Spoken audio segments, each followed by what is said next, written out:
우리 16절부터 23절까지 교독하시겠습니다.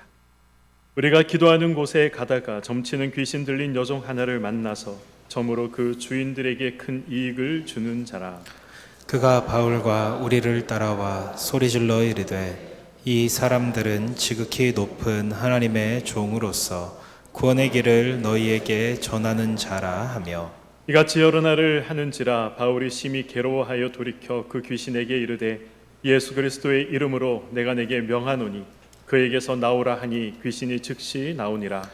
여종의 주인들은 자기 수익의 소망이 끊어진 것을 보고 바울과 실라를 붙잡아 장터로 관리들에게 끌어갔다가 상관들 앞에 데리고 가서 말하되 이 사람들이 유대인인데 우리 성을 심히 요란하게 하여 로마 사람인 우리가 받지도 못하고 행하지도 못할 풍속을 전한다 하거늘 무리가 일제히 일어나 고발하니 상관들이 옷을 찢어 벗기고 매로 치라 하여 많이 친 후에 옥에 가두고 간수에게 명하여 든든히 지키라 하니.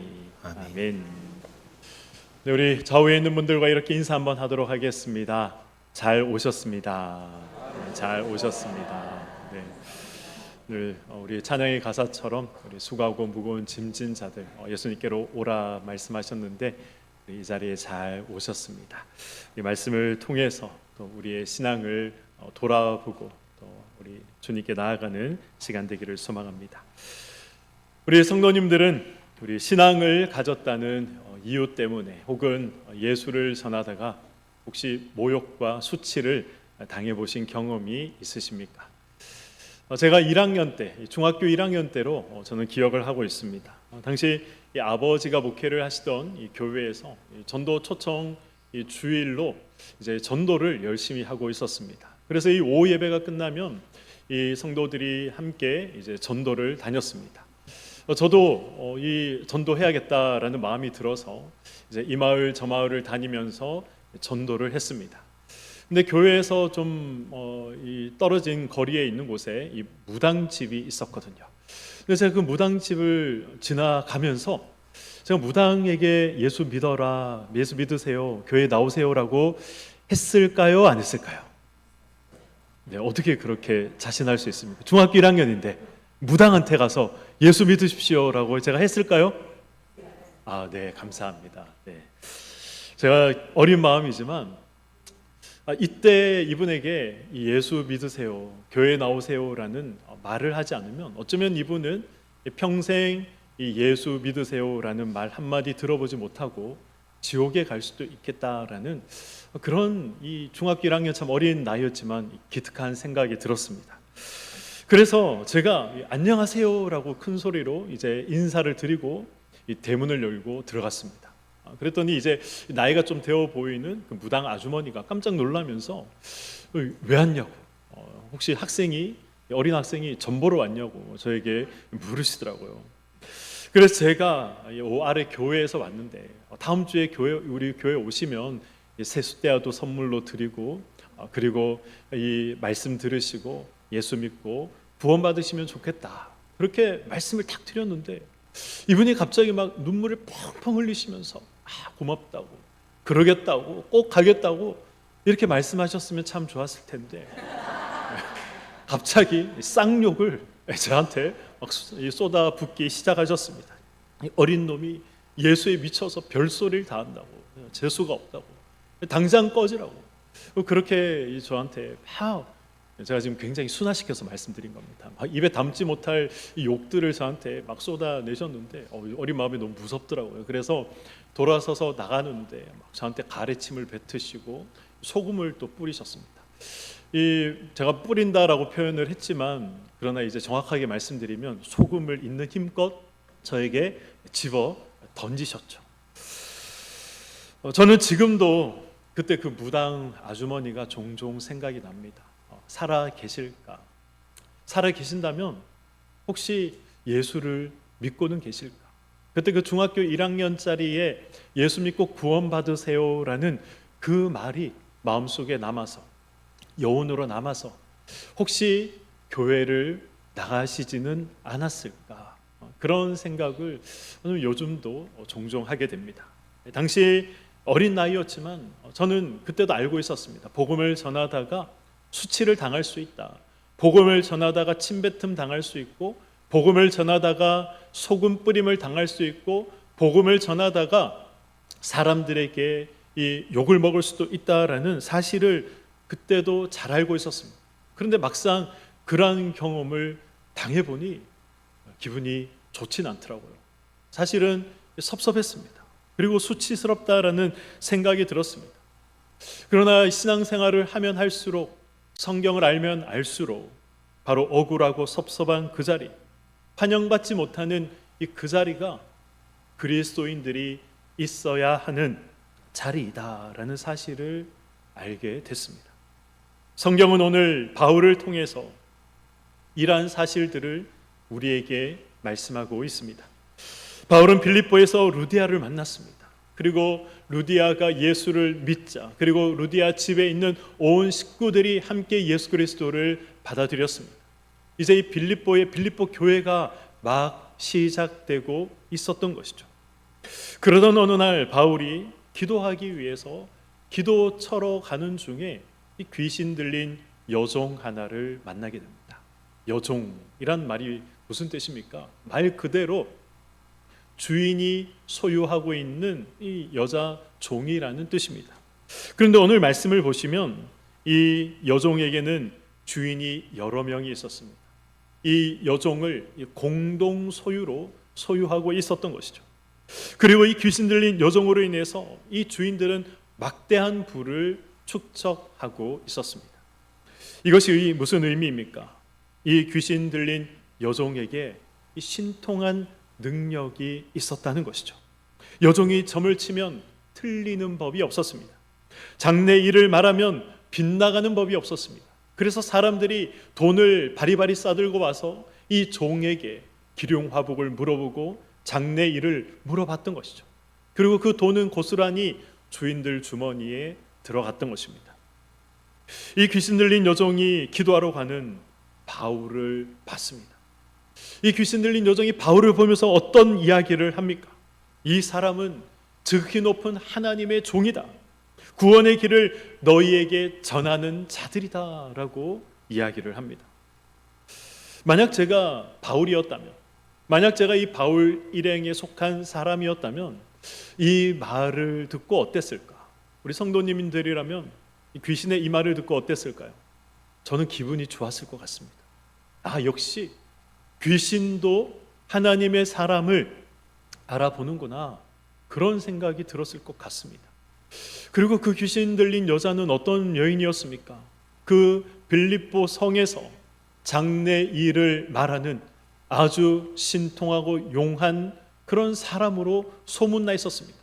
그런 사람이 지금 그런 이야기를 하고 있는데 사람들이 귀담아 듣지 않겠습니까? 아, 저라면 기분이 좋았을 것 같습니다. 그런데 바울은 마음이 어떠했다라고 합니까? 심히 괴로웠다라고 성경은 말씀하고 있습니다. 그래서 이 나사렛 예수 그리스도의 이름으로 귀신을 내어 쫓았던 것이죠. 귀신 들린 여종은 바울이 가는 곳마다 따라다니면서 이야기를 했습니다. 지극히 높은 하나님의 종이다, 구원의 길을 너희들에게 보일 자들이다 라고 이야기를 했습니다. 비록 귀신 들린 그런 사람의 말이지만 지금 이 귀신 들린 자의 말 중에 틀린 말이 어디 한 곳이라도 있습니까? 없습니다. 다 지금 옳은 말을, 바른 말을 하고 있는 것이죠. 빌립보 사람에게 아주 용하다, 신통하다 소문났던 그 여자가 이런 말을 하고 있으니 오히려 이 복음에 도움이 될 법도 한데 이 바울은 괴로워했습니다. 바울이 괴로워했던 이유가 무엇입니까? 오늘 본문 17절 말씀을 한번 보도록 하겠습니다. 그가 바울과 우리를 따라와 소리 질러 이르되 이 사람들은 지극히 높은 하나님의 종으로서 구원의 길을 너희에게 전하는 자라 하며, 이 17절 말씀을 한번 자세히 보시기 바랍니다. 지금 이 17절 말씀에서 중심이 되는 사람, 지금 초점이 맞춰지고 있는 사람은 누구입니까? 이 사람들입니다. 이 사람들은 누구를 의미하죠? 바울과 바울의 일행들을 의미하는 것이죠. 바울은 하나님을 전하기 위해서, 예수 그리스도를 전하기 위해서, 생명의 복음의 말씀을 전하기 위해서 지금 빌립보에 와서 교회를 개척했습니다. 그러나 이 귀신 들린 여자가 교묘하게 지금 초점을 흐트리고 있는 것이죠. 하나님이 아니라, 복음이 아니라, 예수 그리스도가 아니라 사람에게 초점을 맞추고 있는 것입니다. 바울 자신에게 초점을 맞추고 있는 것이죠. 그래서 이 사람들이 바울의 말에 귀담아 듣지 못하도록, 하나님의 말씀을 듣지 못하도록, 하나님을 보지 못하도록, 오직 바울만 보도록 그렇게 교묘하게 초점을 흐트리고 있는 것입니다. 그래서 바울이 괴로웠던 것이죠. 바울이 1차 전도 여행 때 이 루스드라에서 어떤 일이 있었습니까? 이 루스드라에서 안진뱅이를 바울이 고치지 않습니까? 그런데 이 안진뱅이가 고침을 받았다, 이 안진뱅이가 일어났다, 이 소문을 사람들이 듣고 어떻게 합니까? 이 바울을 향해서는 헤르메스다, 바나바를 향해서는 제우스다라고 사람들이 이야기하면서 이 신당에 있는 제사장들이 화환과 그리고 소들을 끌고 와서 그들에게 경배 드리고자 했습니다. 이때 바울이 어떻게 합니까? 옷을 찢으며 그리고 군중 속에 뛰어 들어가서 내가 아니라 하나님께서 하신 것이다 라고 이야기를 하지 않습니까? 바울은 지금 그때와 동일한 마음이었습니다. 사탄은 하나님의 일을 방해할 때 대놓고 방해하는 경우도 있지만, 그러나 교묘하게 우리를 속이며 하나님의 일을 방해할 때가 훨씬 더 많이 있습니다. 아주 교묘한 방법으로 방해하죠. 위로하는 척하며 방해합니다. 도와주는 척하며 방해하기 위해서 우리에게 다가옵니다. 그래서 이 고린도후서 11장에 사탄도 자기를 광명의 천사로 위장해서 우리에게 온다라고 말씀하고 있지 않습니까? 아주 그럴듯한 이유를 가지고 찾아옵니다. 아주 그럴듯한 모습을 가지고 우리에게 찾아옵니다. 우리에게 유익이 될 만한 그런 것들을 가지고, 그런 모습을 가지고 우리에게 찾아옵니다. 그런데 우리는 볼 수 있어야 하는 것이죠. 그것이 목적하는 것이 무엇인가? 지금 어디에 초점을 맞추고 있는가? 그럴듯한 논리이고 그럴듯한 말이지만, 그러나 그렇게 말하는 그 사람의 진심이 무엇인가? 우리가 명확하게 알 필요가 있는 것입니다. 우리는 이 사업을 할 때 잘 되고 이 자녀들이 승승장구할 때 하나님께서 주시는 축복이다라고 생각을 합니다. 물론 축복이 맞을 수도 있습니다. 그러나 그것이 하나님을 떠나게 만드는 것이고, 그것이 하나님을 잊어버리게 만드는 것이고, 그것이 하나님의 은혜의 자리를 소홀하게 만드는 것이라면 한번 대답해 보시기 바랍니다. 축복입니까? 저주입니까? 축복입니까? 저주입니까? 저주죠. 저주입니다. 아무리 좋아 보이더라도 하나님을 잊게 만들고 하나님을 떠나게 만들고 은혜의 자리를 사모하지 못하게 만든다면 저주인 것입니다.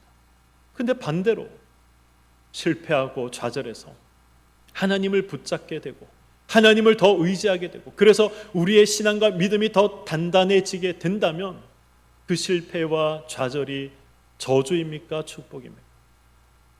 왜 이렇게 대답을 못 하시죠? 너무 어려운 걸 질문 드립니까 지금? 축복이죠. 축복입니다. 축복인가 저주인가? 무엇이 축복이고 저주인가? 이 넓은 시야, 우리가 좀 긴 안목을 가지고 바라볼 필요가 있는 것입니다. 사탄은 교묘하게 우리에게 좋은 것처럼 좋은 것을 가지고 와서 우리를 속이는 그런 자들입니다. 그래서 우리가 지금 당장 좋아 보인다 해도 우리가 긴 안목을 가지고 바라볼 필요가 있는 것이죠. 바울이 귀신을 쫓아내자 이 여종의 주인들이 어떻게 합니까? 노발대발했습니다. 지금 자기들의 돈줄이 끊겼지 않습니까? 이 화가 머리끝까지 치밀어 오른 이 주인들이 그래서 어떻게 합니까? 이 바울과 실라를 로마의 법정에 세우기를 원했습니다. 로마법을 어겼다는 이유로 이들을 고발했습니다. 당시 로마는 이 자신이 믿는 종교를 다른 사람에게 강요할 수 없도록 되어 있었습니다. 종교의 자유는 있었습니다. 물론 이제 후에 기독교인들이 수많은 핍박을 당했지만 그 전에 이 로마에는 종교의 자유가 있었죠. 종교의 자유가 이때 자기가 믿는 이 종교를, 자기가 믿는 신을 다른 사람에게 믿어라라고 강요하면 안 되는 그런 법이 존재했습니다. 그런데 지금 사실 바울이 강요하진 않았죠. 그런데 그러한 이유로 바울과 실라를 이 법으로 다스리기를 원했던 것입니다. 자신들의 종교 생활을 방해했다는 이유로 고발당합니다. 그래서 어떻게 됩니까? 매질을 당하고 옥에 갇히게 됩니다. 저는 오늘 사건을 보면서 참 힘 빠진다라는 생각을 해보게 되었습니다. 여러분들은 그렇지 않습니까? 환상을 보고 건너왔지 않습니까? 그리고 이제 교회가 개척되고 뭔가 시작될 만한 이때에 지금 붙잡혀서 매질을 당하고 억울한 누명을 쓰고 이 옥에 갇히게 되었던 것이죠. 바울은 예수 때문에 세상으로부터 대접받지 못했습니다. 바울은 예수 때문에 세상으로부터 환영받지 못했습니다. 바울의 일생들, 지금 1차 전도 여행과 그리고 또 2차 전도 여행을 시작하는 이때를 한번 보시기 바랍니다. 바울은 늘 매질 당했고 늘 쫓김을 당했습니다. 세상의 미움을 받았습니다. 이것이 오늘 사건이 우리에게 보여주고 있는, 말씀하고자 하는 내용인 것입니다. 그래서 디모데후서 3장 12절은 이렇게 말씀합니다. 무릇 그리스도 예수 안에서 경건하게 살고자 하는 자는 무엇을 받는다 말씀하고 있습니까? 박해를 받으리라. 경건하게 살면, 예수를 믿으면, 말씀대로 살면 박해를 받는다는 것입니다. 아니 목사님, 예수를 믿으면 복 받는다라고 이야기해야 되는 것이, 그것이 정상 아닙니까? 하나님이 복의 근원이지 않습니까? 우리는 하나님의 자녀들이지 않습니까? 그렇다면 복의 근원인 하나님의 자녀인 우리가 당연히 이 땅을 살아가면서 복 받으며 형통하며 살아가는 것, 그것이 이치상 맞는 말 아니겠습니까? 이렇게 생각하실 분들도 계시리라 생각합니다. 그러나 우리는 항상 두 가지 관계를 생각해야 됩니다. 어떤 관계를 생각해야 됩니까? 하나님과 나와의 관계를 생각해야 되고 세상과 나와의 관계도 생각을 해야 합니다. 세상과의 관계에 있어서 하나님의 자녀들은 항상 미움의 대상이 됩니다. 그래서 예수 믿는 것 때문에 우리가 이 대접을 받는다거나 예수를 믿는 것 때문에 우리가 세상에서 우리가 사랑받는 일은 없습니다. 이 영적인 진리를 우리가 뒤집어서 한번 생각해 보면 어떻게 말할 수 있습니까? 예수 믿는 것 때문에 우리는 미움 받는다는 것이죠. 가족들과 예수 믿는 것 때문에 갈등이 생긴다는 겁니다. 이 믿지 않는 이 친지들과 함께 모였을 때 예수 믿는 것 때문에 충돌이 발생한다는 것입니다.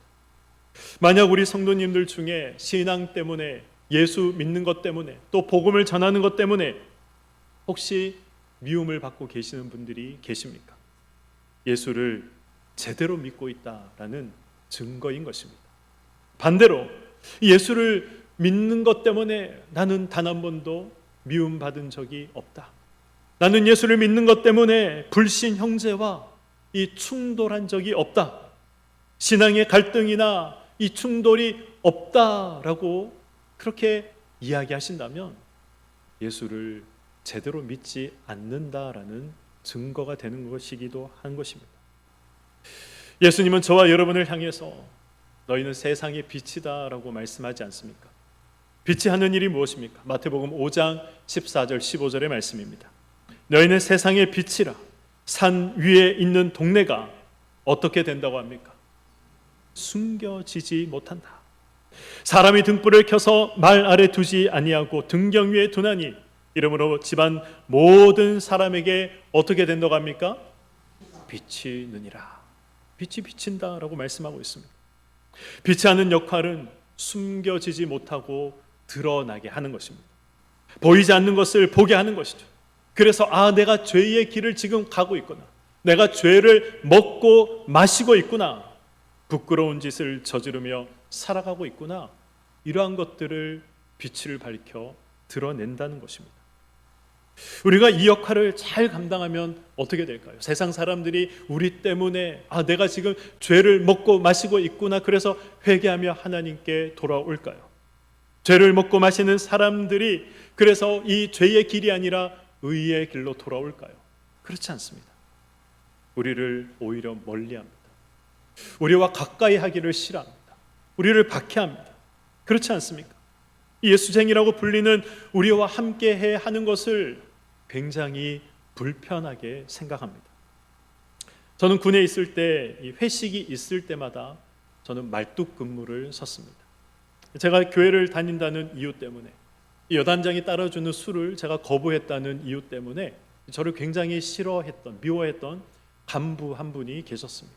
그래서 이 회식이 있다라고 하면 쟤는 쟤는 이 술자리 분위기를 엉망으로 만들고 전혀 도움이 안 되니까 쟤는 말뚝 근무시켜, 이렇게 해서 말뚝 근무를 자주 썼습니다. 여름에는 견딜만 합니다. 근데 이 겨울에 밤 야간 경계 근무를 서면 그때는 너무 괴롭더라고요. 이 말뚝 근무 2시간씩 원래 근무 서지만 4시간 혹은 6시간씩 근무를 서야 했거든요. 정말 이 겨울에는 너무 추워서 힘들었습니다. 한여름 제초 작업도 다 저희 몫이었습니다. 부대원들이 다 고생하는 것보다 네가 예수 믿으니 예수 사랑을 네가 실천해야 하지 않겠느냐라고 하면서 이 해가 뜰 때부터 해가 질 때까지 저에게 제초 작업을 시키더라고요. 이 예초기를 한 12시간 돌려보신 분 계십니까? 12시간 돌리고 잠자리에 들면 손을 떨고 싶지 않아도 손이 자동으로 이렇게 떨리더라고요. 덕분에 감사한 건 제가 저녁 후에 이 예초기를 잘 돌려서 알바를 좀 했었습니다. 생각하면서 참 감사하다.